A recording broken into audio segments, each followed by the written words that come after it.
Hi everyone, সবাই কেমন আছেন? আশা করি সবাই ভালো আছেন। আমি Subrata, welcome to my channel. যারা বাংলাদেশ পুলিশের স্বপ্ন দেখেন তাদের জন্যই আমি ভিডিও তৈরি করি। তো আজকে এই ভিডিওতে আমি আপনাদের সামনে আলোচনা করব, যখন আপনি পুলিশ সার্কুলারটি দেওয়া হবে, পুলিশ সার্কুলার যখন ছাড়বে তখন আপনার কি করণীয়, আপনি কি করবেন, কি আপনার করণীয়, সেই বিষয়ে এই ভিডিওতে আমি আলোচনা করব। এই ভিডিও থেকে আপনি বুঝতে পারবেন সার্কুলার ছাড়ার পরে আপনার কি করণীয়।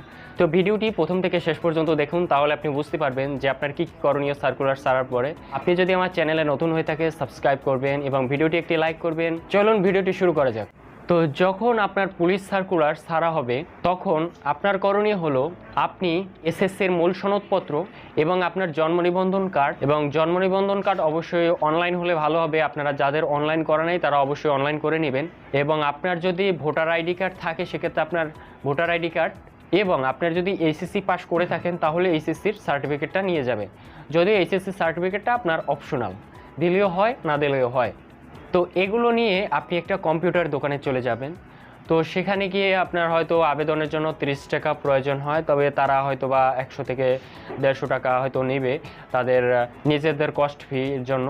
তো এরপরে এই কাগজপত্র নিয়ে আপনি কম্পিউটারের দোকানে চলে যাবেন। তো চলে যাওয়ার পরে তারা পুলিশের সরকারি যে ওয়েবসাইট আছে সেখানে ঢুকে তারা আবেদন করবে। আবেদন করার সময় আপনার যে ইনফরমেশনগুলো দেওয়া লাগবে সেগুলো আমি বলতেছি। আপনারা স্ক্রিনে দেখতে পাচ্ছেন একটি পিকচার। তো এটাই হলো আপনার আবেদনের যে ফর্ম। এখানে আপনাদের সকল ইনফরমেশন দিতে হবে। তো এখানে প্রথমে আছে দেখুন নেম, এখানে আপনার নাম ক্যাপিটাল লেটারে দিতে হবে। এরপরে ফাদার নেম, মাদার্স নেম, এরপরে আপনার ডেট অফ বার্থ দিতে হবে। এরপরে আপনার জেন্ডার দিতে হবে। এরপরে দেখুন দিতে হবে আপনার রিলিজিয়ন। এরপরে ব্লাড গ্রুপ। আপনাদের অনেকের ব্লাড গ্রুপ জানা নেই, তো সেক্ষেত্রে আপনারা একটা ডাক্তারের কাছে গিয়ে আপনার ব্লাড গ্রুপ চেক করে এখানে ব্লাড গ্রুপটি আপনারা বসিয়ে দেবেন। তো এরপরে আসি কোটা। তো কোটা একটি গুরুত্বপূর্ণ ইনফরমেশান। এখানে প্রথম আছে জেনারেল।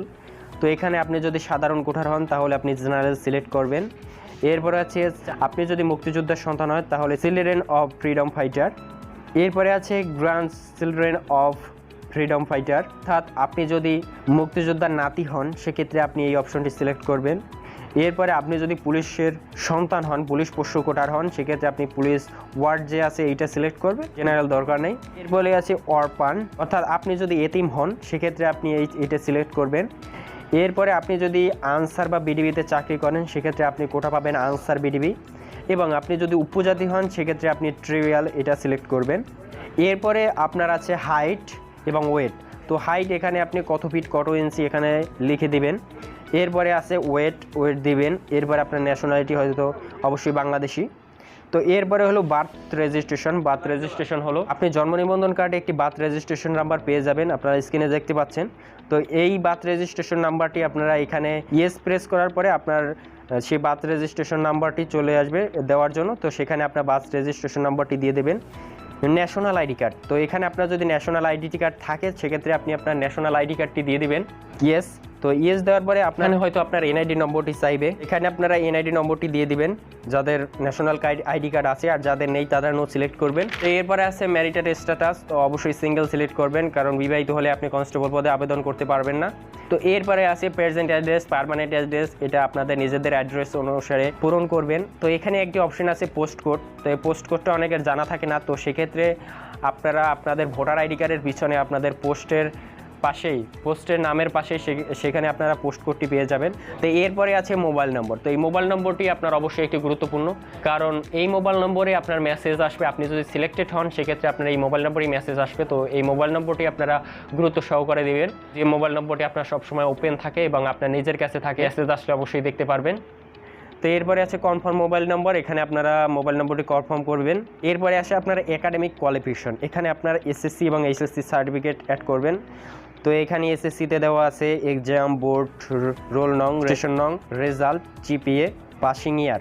তো এক্ষেত্রে আপনারা অবশ্যই এসএসসিটা পূরণ করবেন, এবং এসএসসি যদি সার্টিফিকেট থাকে সেক্ষেত্রে আপনি পূরণ করবেন। আপনি যদি এসএসসি পাস না করেন সেক্ষেত্রে আপনার দিতে হবে না, এটা অপশনাল। তো এরপরে আসি স্কিল, এক্সট্রা স্কিল। তো এই ক্ষেত্রে আপনি যদি অন্য কোনো স্কিল থাকে সেক্ষেত্রে আপনি দিতে পারেন। এখানে কারো ড্রাইভিং স্কিল থাকে, কারো কম্পিউটার স্কিল থাকে, এরপর যেসব স্কিল থাকে সেখানে আপনি এখানে স্কিল সিলেক্ট করতে পারেন। এরপরে আসে ভ্যালিডেশন কোড, এটা হলো আপনি রোবট কিনা সেটা যাচাই করার জন্য কোডটি ওই পাশে বসিয়ে দিতে হবে। এরপরে আসে the approve information is the correct and I would like to go to the next step. তো আপনার সকল কিছু যখন এভাবে পূরণ করা হয়ে যাবে তখন এটাই আপনি একটা টিক মার্ক দিয়ে দেবেন। টিক মার্ক দিয়ে দেওয়ার পরে আপনাকে নেক্সট স্টেপে নিয়ে যাবে। তো নেক্সট স্টেপে নিয়ে যাওয়ার পরে সেখানে আপনার একটি পাসপোর্ট সাইজের ছবি চাইবে। তো সেক্ষেত্রে আপনি যে কম্পিউটার দোকানে আপনি যাইবেন আবেদন করার জন্য, তারা আপনার অবশ্যই একটি পাসপোর্ট সাইজের ছবি নিয়ে নেবে।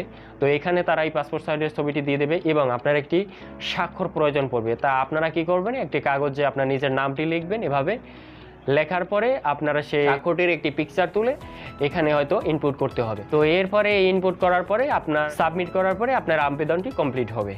তো এরপরে আপনি যখন যোগ্য হবেন, আপনি যখন সিলেক্টেড হবেন, আপনার মোবাইল নম্বরে একটি SMS আসবে যে you are selected for the physical endurance test এবং সেখানে একটি পিন নম্বর পাসওয়ার্ড থাকবে।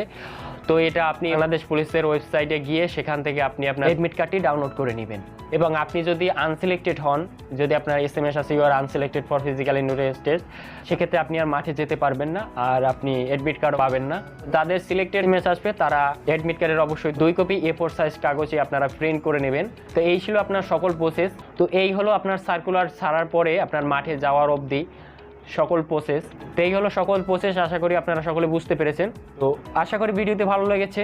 ভালো লাগলে অবশ্যই লাইক করবেন এবং আপনি যদি আমার চ্যানেলে নতুন হয়ে থাকেন অবশ্যই সাবস্ক্রাইব করবেন। ভালো থাকবেন, সুস্থ থাকবেন, সুন্দর থাকবেন। দেখা হবে পরবর্তী কোনো ভিডিওতে।